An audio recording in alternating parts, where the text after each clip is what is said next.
সূরাটি শুধুমাত্র একবার এখনই শুনে নেন, তাহলে আল কোরআনকে মাথায় নিয়ে বলছি, আপনার জীবনের সকল অপূর্ণ আশাগুলো পূরণ হতে শুরু করবে। এই সূরাটি শুনতে শুনতেই মনের আশা পূরণের গায়েবী সুসংবাদ পাবেন। আপনার আশা যত বড় ও কঠিনই হোক না কেন, তা আল্লাহর দরবারে মঞ্জুর হয়ে যাবে ইনশাআল্লাহ।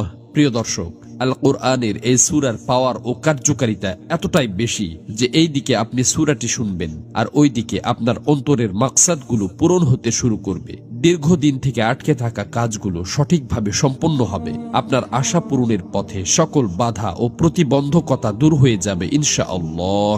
আপনার অশান্ত হৃদয় শান্তিতে ভরে উঠবে। আপনি মানসিক শক্তিতে বলীয়ান হতে শুরু করবেন। সকল দুশ্চিন্তা ও পেরেশানি খতম হয়ে চতুর্দিক থেকে সুখের বার্তা পেতে থাকবেন। আপনার কাছে অফুরন্ত রিজিকের ভান্ডার এমন ভাবে আসতে থাকবে যে চোখের পলকে আপনার জীবনের সকল অভাব অনটন মুছে যাবে। সুবহানাল্লাহ। প্রিয় দর্শক, সূরাটি আপনাদেরকে শুধুমাত্র মনোযোগ দিয়ে প্রথম থেকে শেষ পর্যন্ত শুনতে হবে, কেননা যে কোনো আমলের ফলাফল তার শেষ পরিণতির ওপর নির্ভর করে। এজন্য আপনি যদি মহান আল্লাহর এই সূরাটি পরিপূর্ণ না শুনেই চলে যান, তাহলে আপনাদের কোনো কাজই বাস্তবায়ন হবে না, বরং যে আশাগুলো পূরণ হতে যাচ্ছিল তা আবার বিগড়ে যাবে। এজন্য অনুরোধ করছি মহান কোরআনের এই সূরাটি কেবলমাত্র একবার মন থেকে শেষ পর্যন্ত শোনার জন্য।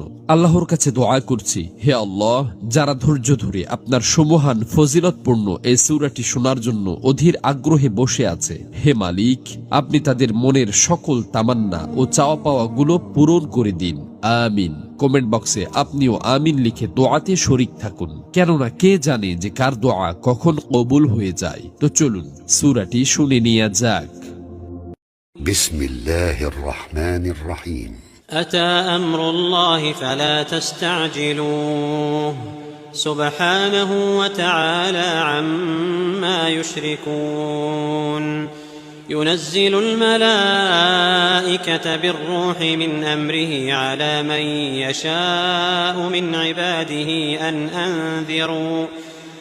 أنذروا أنه لا إله إلا أنا فاتقون خلق السماوات والأرض بالحق تعالى عما يشركون خلق الإنسان من نطفة فإذا هو خصيم مبين والأنعام خلقها لكم فيها دفء ومنافع ومنها تأكلون ولكم فيها جمال حين تريحون আল্লাহ, মানুষের আসলে আল্লাহ পাক সবাই হেদায়েত দান করুক ইনশাআল্লাহ।